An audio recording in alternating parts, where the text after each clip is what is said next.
श्री गिरिराज धरण की जय। श्री वल्लभाधीश की जय। जय श्री कृष्ण। आज 14वें अध्याय का 13वां श्लोक प्रारंभ करना है, जिसमें भगवान तमोगुण के बारे में बताए कि तमोगुण किस प्रकार से व्यक्ति के पर विजय करता है, तमोगुण के लक्षण क्या होते हैं। अब हम तमोगुण के बारे में जानेंगे। आइए प्रारंभ करते हैं। अप्रकाशो अप्रवतिश्च प्रमादो मोह एव च तमस्येतानि जायन्ते विवृद्धे कुरु नंदन। व्याख्या। अप्रकाश सत्वगुण की प्रकाश यानी कि स्वच्छता वृत्ति को दबाकर जब तमोगुण बढ़ जाता है तब इंद्रियां और अंतःकरण में स्वच्छता नहीं रहती। इंद्रिया और अंतःकरण में जो समझने की शक्ति है वह तमोगुण के बढ़ने पर लुप्त हो जाती है, अर्थात पहली बात तो याद रहती नहीं और नया विवेक पैदा होता नहीं।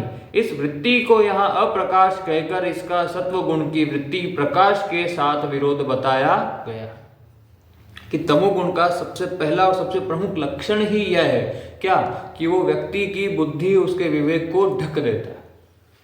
उसकी बुद्धि सही निर्णय नहीं ले पाती कि क्या सही है क्या गलत है, सत्य क्या है असत्य क्या है, धर्म क्या है अधर्म क्या है, ये विवेक उनके पास नहीं रहता, जिसके अंदर तमोगुण की प्रधानता बढ़ जाती। सतोगुणी व्यक्ति ये बता सकता है, तमोगुणी व्यक्ति ये नहीं बता सकता। तमोगुणी व्यक्ति तो और अधर्म आचरण में ही लग जाता है, प्रमाद और आलस्य में लग जाता है। उसके पास ये विवेक ये बुद्धि नहीं होती कि क्या सही है क्या गलत नहीं, वो भजन नहीं कर पाता। आगे उनका अंतःकरण स्वच्छ नहीं होता, निर्मल नहीं होता, मलिन हो जाता है उनका अंतःकरण, जिसकी बुद्धि तमोगुणी होती है। जो तमोगुणी व्यक्ति होता है, जिसका भोजन तामसिक होता है, वो। आगे अप्रवृत्ति रजोगुण की वृत्ति प्रवृत्ति को दबाकर जब तमोगुण बढ़ जाता है तब कार्य करने का मन नहीं करता। अभी बताया था जो तमोगुणी व्यक्ति, जो रजोगुणी होता है वो तो फिर भी कार्य करता है, वो तो नवीन नवीन कार्यों में अपने आप को लगाता रहता है, नवीन कार्यों में लगाएगा, संसार में संसार के कर्म बंधन में फंसता चला जाएगा, वो एक अलग बात है, पर कर्म तो करता है। जो तमोगुणी व्यक्ति होता है वो कर्म ही नहीं करना चाहता, वो आलस्य और प्रमाद में इतना गिर जाता है कि कोई भी कर्म करना नहीं चाहता। और आप जैसा कि हम लोग ये जानते हैं कि मनुष्य योनि कर्म योनि होती है, यानी कि मनुष्य योनि में बिना कर्म किए बिना ये जीवन नहीं, मतलब आप ये योनि सार्थक नहीं है। मनुष्य जीवन मिला है तो कर्म तो करना ही पड़ेगा। भगवान खुद गीता में अर्जुन को कहते हैं कि मैं ऐसा ही संसार में कुछ नहीं है जिसे मैं प्राप्त ना कर सकूं, मेरे लिए कोई कर्म करना आवश्यक नहीं है, फिर भी मैं कर्म कर रहा हूं। कारण क्योंकि मैं नहीं करूंगा तो मुझे देखकर ये पूरा समाज, ये दुनिया, ये संसार के लोग भी कर्म करना छोड़ देंगे, और ऐसा मैं होने नहीं दे सकता, इसलिए मैं कर्म कर रहा हूं। वरना भगवान को कोई भी कर्म करने की कहाँ आवश्यकता है, आप खुद सोचिए। और फिर भी भगवान कर्म कर रहे हैं, सारथी बनकर बैठे हैं अर्जुन के। क्यों? क्योंकि आवश्यक है। आगे आवश्यक कार्य को करने की भी रुचि नहीं होती। जो आवश्यक कार्य है वो भी नहीं करता, उसे भी आलस में प्रोक्रास्टिनेट, टालता रहता है, बाद में करेंगे, कभी नहीं करता उस कार्य को। यह सब अप्रवृत्ति वृत्ति का काम है। प्रमाद न करने लायक काम में लग जाना और करने लायक काम को न करना, तथा जिन कामों को करने से न पारमार्थिक उन्नति होती है, न सांसारिक उन्नति होती है, न समाज का कोई काम होता है, और जो शरीर के लिए भी आवश्यक नहीं है, ऐसे बीड़ी सिगरेट ताश चौपड़ खेल तमाशे आदि कार्यों में लग जाना प्रमाद वृत्ति का नाम है। इसे प्रमाद कहते हैं कि व्यर्थ के कार्यों में लग जाना। जो आवश्यक कार्य है उसे करना नहीं, और जो अनावश्यक कार्य है उन्हें करना, ये प्रमाद कहलाता है। और जो तमोगुणी व्यक्ति होता है वो प्रमाद में ही लगा होता है। आगे मोह। तमोगुण के बढ़ने पर जब मोह वृत्ति आ जाती है तब भीतर में विवेक विरोधी भाव पैदा होने लगते हैं। क्रिया के करने और न करने में विवेक काम नहीं करता, प्रत्युत मूढ़ता छाई रहती है, जिससे पारमार्थिक और व्यावहारिक काम करने की सामर्थ्य नहीं रहती। फिर उसके अंदर ये सामर्थ्य नहीं रहती कि अब मुझे पारमार्थिक कार्य करने हैं, मुझे लौकिक कार्यों पर नहीं ध्यान देना है। सामाजिक कार्य करने हैं, लोगों की सेवा करनी है, समाज की सेवा करनी है, संतों की सेवा करनी है, भगवान का भजन करना है, ये वो कार्य नहीं कर पाता। आगे एवच इन पदों से अधिक निंद्रा लेना, अपने जीवन का समय निरर्थक नष्ट करना, धन निरर्थक नष्ट करना आदि जितने भी निरर्थक कार्य है उन सबको ले लेना चाहिए। कि जो भी निरर्थक कार्य है, धन नष्ट करना मतलब अनावश्यक कार्यों में उसका व्यय करना, ये सब इसके अंदर अंतर्गत आ जाता है। क्या मतलब भाई, कोई मतलब नहीं, आपने ये जो कर्म किया उसका कोई फल आपको अच्छा प्राप्त होने वाला नहीं, ये व्यर्थ चला जाएगा आपका धन, ये आपने जो व्यर्थ कामों में लगाया धन आपका व्यर्थ ही चला गया, ये कोई काम नहीं आया, ना किसी समाज, ना मतलब सांसारिक संसार में भी किसी के काम नहीं आया, किसी के हित के काम नहीं आया, और ना पारमार्थिक की तो जाने ही दो। आगे ये सब बड़े हुए तमोगुण के लक्षण हैं, अर्थात जब ये अप्रकाश, अप्रवृत्ति आदि दिखाई दे तब समझना चाहिए कि सत्वगुण और रजोगुण को दबाकर तमोगुण बढ़ा है। जब ऐसी जब व्यक्ति के अंदर उसको ये दिखाई देने लगे कि मेरे अंदर आलस्य, प्रमाद, निंद्रा, अनावश्यक निंद्रा ये बढ़ते जा रहे हैं, तो उसे समझ जाना चाहिए कि मेरे अंदर अभी तमोगुण की प्रधानता बढ़ रही है। सत्वगुण और रजोगुण के जो है वो गुण होते चले जा रहे हैं, और मुख्य क्या होता चला जा रहा है, तमोगुण। आगे सत्व, रज और तम ये तीनों ही गुण सूक्ष्म होने से अतीन्द्रिय है, अर्थात इंद्रिया और अंतःकरण के विषय नहीं है। सत्व, रज और तम ये तीनों गुण बहुत सूक्ष्म है, ये अंतःकरण और इंद्रियों के विषय नहीं है, इसलिए ये तीनों गुण साक्षात दिखने में नहीं आते, इनके स्वरूप का साक्षात ज्ञान नहीं होता। इन गुणों का ज्ञान, इनकी पहचान तो वृत्तियों से ही होती है, क्योंकि वृत्तियां स्थूल होने से वे इंद्रिया और अंतःकरण का विषय हो जाती है। इसलिए भगवान ने 11वें और 12वें और 13वें श्लोक में क्रमशः तीनों गुणों की वृत्तियों का ही वर्णन किया है, जिससे अतीन्द्रिय गुणों की पहचान हो जाए और साधक सावधानी पूर्वक रजोगुण तमोगुण का त्याग करके सत्वगुण की वृद्धि कर सके। सत्वगुण की तरफ ही बढ़ना है हमें। पर मैंने ये बात बताई थी कि सत्वगुण आपका उद्धार नहीं कर सकता। सत्वगुण होने का मतलब ये नहीं है कि आप परमार्थ मतलब जो है भगवत प्राप्ति हो जाएगी, पर भगवत प्राप्ति में सहायक कौन होता है, सत्वगुण। कि जो व्यक्ति सत्वगुण की तरफ चल पड़ा है, अब वो गुणातीत होने की राह पर है, अब वो उस मार्ग पर है, अब उसे ये दिखाई देने लगेगा साफ साफ कि गुणातीत कैसे हुआ जा सकता है, क्योंकि गुणातीत हुए बिना भगवत प्राप्ति नहीं हो सकती, और गुणातीत वही व्यक्ति हो पाएगा जो सत्वगुण तक पहुंच चुका है। ये स्टेजेस हैं, आप ऐसे समझ लीजिए। सबसे पहले तमोगुण, उससे फिर आगे रजोगुण, उससे भी आगे सतोगुण, उसके बाद गुणातीत वाली स्थिति आती है। कोई व्यक्ति सीधा तमोगुणी से सीधा भगवत प्राप्ति मतलब उसके भजन से तो ऐसे नहीं कर सकता। भजन कर रहा है तो अपने आप वो सतोगुण की तरफ चल पड़ेगा। आगे मार्मिक बात, सत्व, रज और तम तीनों गुणों की वृत्तियां स्वाभाविक ही उत्पन्न, नष्ट तथा कम अधिक होती रहती है। ये सभी परिवर्तनशील है। साधक अपने जीवन में इन वृत्तियों के परिवर्तन का अनुभव भी करता है। इससे सिद्ध होता है कि तीनों गुणों की वृत्तियां बदलने वाली है, और इनके परिवर्तन को जानने वाले पुरुष में कभी कोई परिवर्तन नहीं होता। ये तो हम सभी ने खुद भी अनुभव किया है। कभी हमारा स्वभाव कभी बहुत ज़्यादा तामसिक हो जाता है, तो कभी तो अपने आप ही सतोगुणी हो जाता है। कभी हमारा भजन में ज़्यादा मन लगता है, कभी हमारा भजन में मन नहीं लगता। उसका एक मुख्य कारण जो नॉर्मल साधारण तो एक ये कारण होता है कि हमारा भोजन, कि जैसा खाए अन्न वैसा हो मन। आपने कैसा अन्न खाया है, एक दिन पहले आपने क्या खाया था, आपके भोजन का प्रभाव आपके ऊपर रहता है। कि जब आप बहुत ज़्यादा तमोगुणी तामसिक भोजन का जब आप सेवन कर लेते हैं, तो वो आने वाले कुछ समय, कुछ घंटे, 1 से 2 दिन वो आपके थोड़ा तामसिक तमोगुण में ही व्यतीत होते हैं। पर जो व्यक्ति सब जो जैसे जब व्रत उपवास की बात आती है, कुछ ऐसे त्यौहार आते हैं, जब व्यक्ति उपवास कर रहा है या फिर तीर्थ में जा रहा है, धाम में जा रहा है, तो अपने आप सतोगुण की वृद्धि हो जाती है। क्यों? क्योंकि वहाँ पे वो सतोगुणी भोजन कर रहा है और भगवान का भजन कर रहा है, सत्संग कर रहा है, तो वहाँ पे उसका भजन में ज़्यादा मन लगता है, बजाय जब वो बहुत ज़्यादा तामसिक भोजन को ग्रहण कर लेता है तब। इस प्रकार से यानी कि ये वृत्तियां बदलती रहती है। ऐसा नहीं है कि कोई व्यक्ति सतोगुणी तो अब सतोगुणी नहीं, कभी रजोगुण की प्रधानता उसमें दिखाई देती है, कभी तमोगुण की। ये परिवर्तनशील है, क्योंकि संसार में है ना, ये संसार, ये जड़ की बात हो रही है। गुणातीत स्थिति अलग है, वो तो जो गुणातीत हो गया वो गुणातीत ही रहेगा, पर ये तीनों तो संसार, जड़, इस शरीर के अंतर्गत आती है।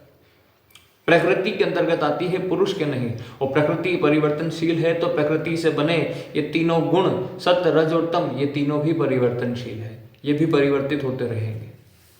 पर जो पुरुष होता है, जो गुणातीत स्थिति है, वो कभी नहीं होता। आगे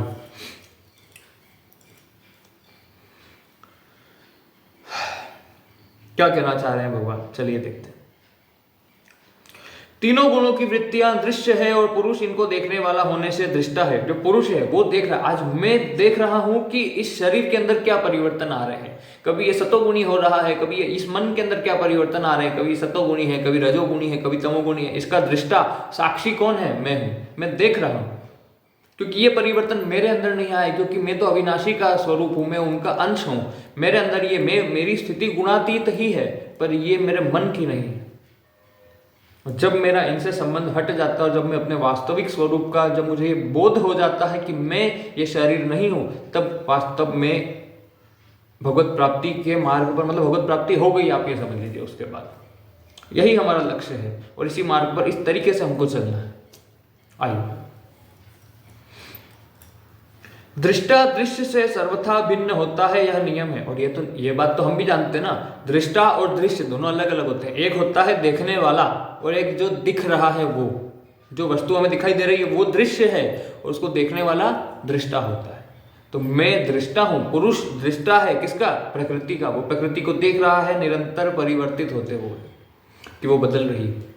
पर पुरुष हमेशा वो अपरिवर्तनशील है, वो शाश्वत है, वो निर्विकार है, वो उसके अंदर कभी कोई बदलाव नहीं आता। आगे,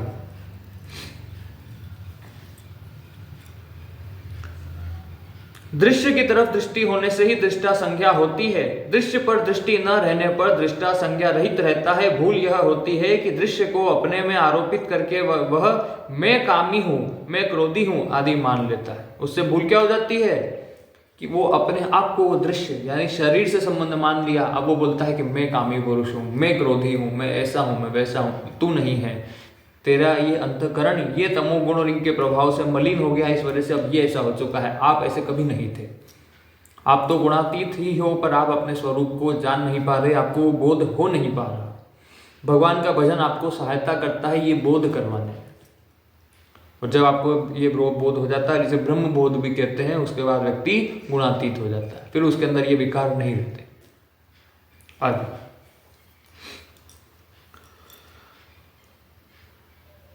काम क्रोध आदि विकारों से संबंध जोड़कर उन्हें अपने में मान लेना, उन विकारों को निमंत्रण देना है और उन्हें स्थायी बनाना है।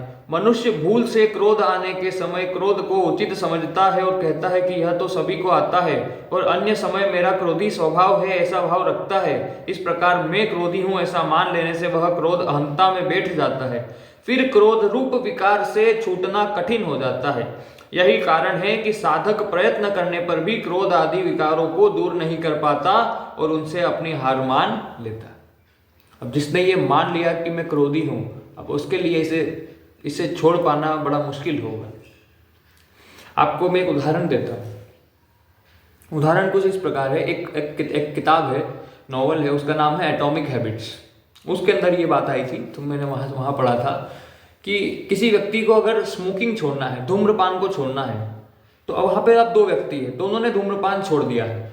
अब कोई तीसरा व्यक्ति जब उन्हें देता है कि लीजिए आप सिगरेट लीजिए, है ना, बीड़ी लीजिए, तो एक कह रहा है कि नहीं मैंने छोड़ दिया है, ऐसा कह रहा है, और दूसरा कह रहा है कि नहीं मैं पीता नहीं। दोनों छोड़ चुके हैं, दोनों पहले धूम्रपान करते थे, पर अब दोनों छोड़ चुके, पर दोनों की बोलने की बात दोनों अलग अलग है। आप देखिए, एक कह रहा है कि नहीं मैंने छोड़ दिए और दूसरा कह रहा है कि नहीं मैं पीता नहीं। अब आप खुद सोचिए कि किसका ज्यादा आसान होगा अपने उस संकल्प पर टिके रहना कि मैं धूम्रपान कभी नहीं करूंगा। दूसरे वाला, क्योंकि पहले वाला बोल रहा है कि मैंने छोड़ दी है। अब छोड़ दी इसका मतलब तो कभी भी आप उसे वापस पकड़ सकते हो, पर दूसरा व्यक्ति क्या कह रहा है कि मैं पीता ही नहीं।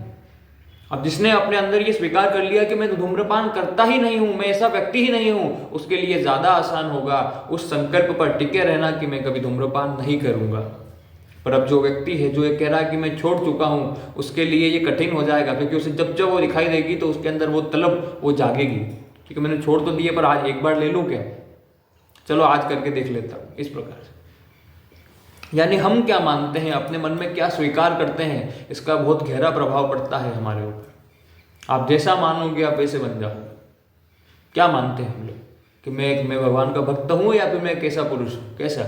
आपके अंदर कुछ विकार हो सकते हैं, विकार हो सकते हैं। ये हमने माना, कुछ भूल हमसे हो सकती है, हमने माना अपराध हमसे हो सकते हैं, हमने माना भगवान से क्षमा मांगिए, अब लव नसानी अब ना नसई हो, अब से नहीं करूँगा। आपको क्षमा भी प्राप्त हो जाएगी, प्रायश्चित भी हो जाएगा। पर अगर उसी गलती को अगर हम बार बार दोहराते जाते हैं तो फिर उसका क्षमा नहीं, उसका तो फिर दंड भोगना पड़ता है। पर अगर आप भगवान का नाम लेके अगर कह दिया आज से अब मैंने ये गलती कर दी, जाने और अनजाने दोनों रूपों में, अब नहीं करूँगा, आपको क्षमा। भगवान बोलते हैं सर्वधर्माणाम परित्यज्य माम एकम शरणम व्रज अहम त्वाम सर्व पापेभ्यो मोक्षयिष्यामि मा शुच। मैं माफ कर दूंगा, तू बस मेरी शरण में आ जा, सब कुछ छोड़ दे, तो मैं तेरे सभी पापों से मुक्त कर दूंगा। और डर मत, मां शुच, डरो मत। पर हमारे अंदर ये भाव उत्पन्न नहीं हो रहा, इसलिए आगे काम क्रोध आदि विकारों को दूर करने का मुख्य और सुगम उपाय यह है कि साधक इनको अपने में कभी माने ही नहीं। जैसा अभी बोला, आप मानो ही मत कि मेरे अंदर ये भाव है, ये मेरे अंदर नहीं है, शरीर के अंदर उत्पन्न हो रहे होंगे तो इसका कोई उपाय मैं कर लूंगा, पर ये मेरे अंदर तो नहीं है। पर आप ये मान लो कि मैं ही ऐसा हूं, तो फिर गड़बड़ है, तो फिर उसे ठीक करना ज्यादा कठिन हो जाएगा आपके लिए। वास्तव में विकार निरंतर नहीं रहते, प्रत्युत विकार रहित अवस्था निरंतर रहती है। कारण कि विकार तो आते और चले जाते हैं, पर स्वयं निरंतर निर्विकार रहता है। जो आत्मा है वो तो निर्विकार है, तो उसके अंदर तो कोई विकार आना नहीं है। और ये जो शरीर के अंदर जो विकार है, ये सब तो आते जाते रहते हैं। अब आप इनसे संबंध क्यों बनाए हुए हो? आप इस परमात्मा का अंश, आप उससे संबंध बनाओ ना, आप अपने स्वरूप को जानो ना, तो आपको ये समस्या नहीं आएगी। क्रोध आदि विकार भी अपने में नहीं प्रत्युत मन बुद्धि में आते हैं, परंतु साधक मन बुद्धि से मिलकर उन विकारों को भूल से अपने में मान लेता है। अगर वह विकारों को अपने में न माने तो उनसे माना हुआ संबंध मिट जाता है। फिर से दोहरा देता हूं इस बात को, सुनिएगा। अगर कोई साधक मन बुद्धि से मिलकर उन विकारों को भूल से अपने में मान लेता है, अगर वह विकारों को अपने में न माने तो उनसे माना हुआ संबंध भी मिट जाता है। जैसा अभी मैंने बताया था, मुझे बस मानना नहीं, ये विकार मेरे अंदर नहीं। जिस दिन मैंने ये मान लिया मेरे और देखिए, कथनी और करनी में अंतर होता है, तो बस कहने से कुछ नहीं होगा। ये अंदर ये विश्वास हमारा हो कि मैं ऐसा नहीं हूं। बोध जिसको बोलते हैं, ज्ञान और बोध में फर्क होता है। ज्ञान तो व्यक्ति बस कुछ पढ़ा उसी को बोल दिया वो ज्ञान हो गया। बोध जिसे अब जिसने उसको उस ज्ञान को अपने अनुभव में भी ले लिया है, जिसने उस पर इंप्लीमेंट किया था, उस पर अमल किया था, अमल करके जिसने उसको अपने अनुभव में ले लिया है, उसे बोध हो जाता है कि हाँ ये बात सत्य है या ऐसी है। और जो खाली पढ़कर कुछ भी कह देता है, ऐसे तो अनेक लोग मिल रहे हैं। नहीं, बोध की बात हो रही। अब जिस दिन आपके बोध में बात आ गई कि मैं ऐसा नहीं हूं, उस दिन से आपके सारे, उसी क्षण आपके सारे अपराध माफ भी हो जाएंगे। और दूसरा, आप अगली बार कभी वो भूल करोगे नहीं। लोग कहते हैं ना मैं छोड़ नहीं पा रहा। आप छोड़ इसलिए नहीं पा रहे हो क्योंकि आपने अभी तक अपने अंदर उस भाव को बिठा रखा है कि मैं ऐसा हूं। अगर आप ये आज छोड़ दो कि मैं ऐसा हूं ही नहीं, तो अगले उसी क्षण से आप उस चीज को छोड़ दोगे। आपके अंदर जो विकार, जो भूल हो रही है आपसे, आप उसको छोड़ दो। आगे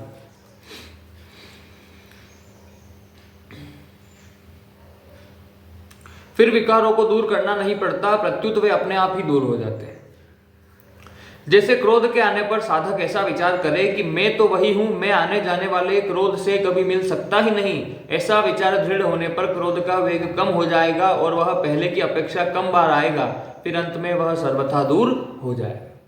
ये क्रोध कम करने का महाराज जी खुद उपाय बता रहे हैं कि जब आपको क्रोध आए तब उस समय आप क्या करो कि आप ये मान लो कि मेरे अंदर तो क्रोध आ नहीं सकता, मैं निर्विकारी हूं। और ये जो क्रोध आ रहा है शरीर में, इस अंतःकरण मन में तमोगुण की प्रधानता की वजह से ये आता जाता रहता है। अभी है, थोड़ी देर बाद नहीं रहेगा। आप उस समय बस कुछ क्षण शांत होकर बैठ जाइए। जब भी आपको क्रोध आए आप ऐसा ही करिए, आप थोड़ी सी देर बैठ जाइए।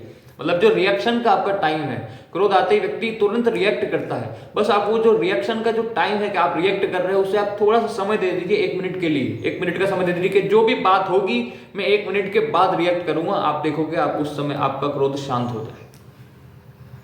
आप थोड़ा समय दीजिए उसे। और उस समय इस बात का चिंतन करिए या भगवान का नाम ले लीजिए, तो आपका क्रोध शांत हो जाएगा और धीरे धीरे वो आना ही कम हो जाएगा और एक समय ऐसा आएगा जब आपको कभी क्रोध आएगा ही नहीं। आगे भगवान पूर्वोक्त 3 श्लोकों में क्रमशः सत्वगुण, रजोगुण और तमोगुण की वृद्धि के लक्षणों का वर्णन करके साधक को सावधान करते हैं कि गुणों के साथ अपना संबंध मानने से ही गुणों में होने वाली वृत्तियां और उसको अपने में प्रतीत होती है।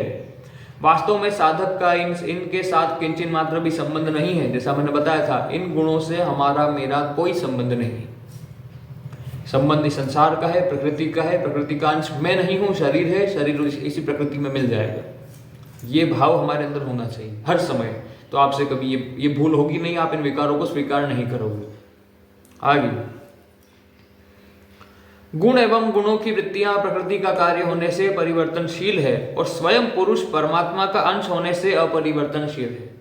शरीर प्रकृति का अंश है तो वो परिवर्तनशील है, स्वयं परमात्मा का अंश है इसलिए वो अपरिवर्तनशील है। प्रकृति और पुरुष दोनों विजातीय है, बदलने वाले के साथ न बदलने वाले का एकात्म भाव हो ही कैसे सकता है। ये बात तो मैंने पहले भी बताया था। मेरा संबंध परमात्मा से है तो मुझे जो सुख चाहिए, मुझे जो आनंद चाहिए, जो भी चाहिए वो भी मुझे परमात्मा रूप वही चाहिए। शरीर को चाहिए प्रकृति, शरीर को जो सुख चाहिए वो प्रकृति जनित होगा और मुझे जो सुख चाहिए, स्वयं को जो सुख चाहिए वो परमात्मा जनित होगा। मैं जो सुख ढूंढ रहा हूं परमात्मा से ही मुझे प्राप्त हो सकता है। इसीलिए कहते हैं भजन करो, वास्तविक आनंद सुख आपको वहीं प्राप्त होगा। संसार में इंद्रियों को तृप्त करने के लिए जो व्यक्ति कितनी भी कोशिश क्यों ना कर ले, उसकी इंद्रियां कभी तृप्त होती नहीं। क्यों? क्योंकि उसे लगता है कि वो सुख ढूंढ रहा है संसार में और वो अंश है उस अविनाशी का।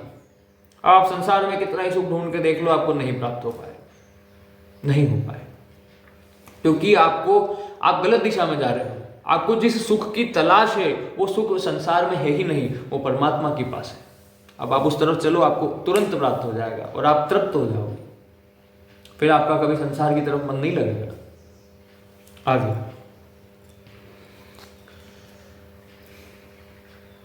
इस वास्तविकता की तरफ दृष्टि रखने से तमोगुण और रजोगुण दब जाते हैं तथा साधक में सत्वगुण की वृद्धि स्वतः हो जाती है।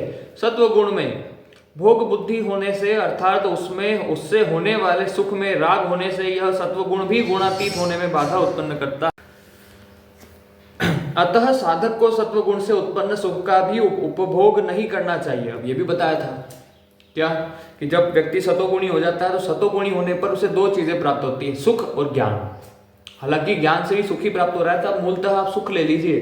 अब साधक को इस बात का ध्यान रखना है कि वो उस सुख से बंधे ना, कि मुझे ये सुख मिलता रहे, वो सुख की कामना ना करे, क्योंकि अगर वो सुख की चाह में बंध गया तो अब गुणातीत नहीं हो पाएगा, वापस वो सतोगुण में ही फंस कर रह जाए।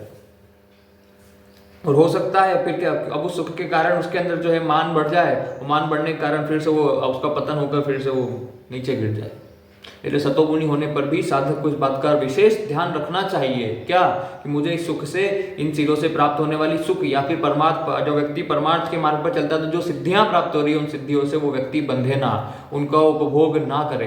कर भी रहा है उपयोग संसार समाज की सेवा के लिए, खुद के लिए ना करे, तभी वो व्यक्ति गुणातीत हो पाएगा, वरना सतोगुण में ही फंसकर बंद कर रह जाएगा। आगे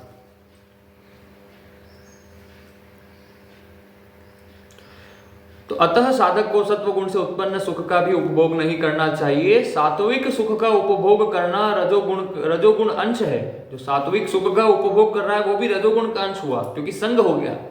रजोगुण में मुख्यता किसकी होती है? संग की। आपने सुख का संग कर लिया। रजोगुण में राग बढ़ने पर राग में बाधा देने वाले के प्रति क्रोध पैदा होकर सम्मोह हो जाता है, और राग के अनुसार पदार्थ मिलने पर लोभ पैदा हो जाता है, और फिर लोभ पैदा होकर सम्मोह हो जाता है। दोनों ही बातों में गड़बड़। आपकी इच्छा की पूर्ति हुई तो लोभ बढ़ जाएगा, ममता आ जाएगी, मोह बढ़ जाएगा, और इच्छा की पूर्ति नहीं हुई तो क्रोध बढ़ जाएगा। दोनों ही बातों में व्यक्ति का पतन ही होने वाला है। इसलिए इच्छा गुणातीत स्थिति में होती ही नहीं है, कोई इच्छा ही नहीं रहती गुणातीत स्थिति में। इस प्रकार सम्मोह पैदा होने से वह रजोगुण से तमोगुण में चला जाता है और उसका पतन हो जाता है। तो ये बता रहे हैं कि कोई व्यक्ति सतोगुणी होकर भी नीचे गिर सकता है, तमोगुण तक जा सकता है, वापस उल्टा। कैसे? अगर वो संबंध बना ले। सतोगुण पर पहुंचा गुणातीत होने के लिए, पर सतोगुण में जो उसे सुख प्राप्त हो रहा था, अब उसने उस सुख से संबंध बना लिया। जो ज्ञान, उसे जो मान सम्मान प्रतिष्ठा जो प्राप्त हुई, ऐश्वर्य जो प्राप्त हुआ, उससे उसने संबंध बना लिया। अब उससे संबंध को बढ़ने का अपसंग हो गया तो रजोगुण की स्थिति में आ गया, क्योंकि संग करने लगा है। अब वो नवीन नवीन कर्म करेगा फिर से रजोगुण वाले। क्यों? क्योंकि उसे वो सुख बार बार वो प्राप्त करते रहना चाहता है। फिर उसमें अब उसके मन में इच्छा कामना जागृत होगी, उसकी पूर्ति नहीं हुई तो क्रोध जागृत हो जाएगा। क्रोध तमोगुण का लक्षण है, और नहीं पूरी हुई तो मोह जागृत हो जाएगा, मोह भी तमोगुण का लक्षण। दोनों ही कारणों से वो व्यक्ति तमोगुण की स्थिति पर आकर उसका पतन हो जाता है, वो व्यक्ति गिर जाता है। इसीलिए मैं हमेशा से ये बात कहते हुआ आया हूं कि व्यक्ति को, मतलब मैं तो ऐसे कहता हूं अपनी आम भाषा में, कि नाटक नहीं करना है। बार बार सभी को पाखंड नहीं करना है। आप बस करते रहिए। आप ये मत सोचिए बस अब मुझे ये प्राप्त हो गया, अब मैं ऐसा करूंगा, मैं ये दिखाऊं। मैं नहीं दिखाना है, नहीं दिखाना है। क्योंकि आप ऐसा करने गए, अपना भजन को अगर, मतलब श्री प्रेमानंद जी महाराज वृंदावन के बहुत ही मतलब बड़े रसिक संत है, उन्होंने एक बार कहा था कि व्यक्ति को अपना भजन छिपाना है, छपाना नहीं। पर अब उल्टा करते हैं लोग, भजन कर रहे हैं तो छपाने लग जाते हैं, छिपाते नहीं है। तो उससे उसका प्रभाव कम होकर व्यक्ति वो नीचे गिर जाता है। ये गलत है। परिशिष्ट भाव, अप्रकाश और अप्रवृत्ति तो सत्वगुण और रजोगुण के विरोधी है, तथा प्रमाद और मोह तमोगुण के अपने हैं। इसी के साथ श्लोक समाप्त होता है। कल 14वां अध्याय पर 14वां श्लोक प्रारंभ करें। ओम शांति शांति शांति। श्री गिरिराज धरण की जय, श्री गोवर्धन नाथ की जय, श्री वल्लभाधीश की जय, परम दयाल श्री गुसाई जी की जय, श्री विठलनाथ जी की जय, श्याम सुंदर श्री यमुने महारानी की जय। जय जय श्री राधे पूछरी के लोठा की हुप हुप प्यारे।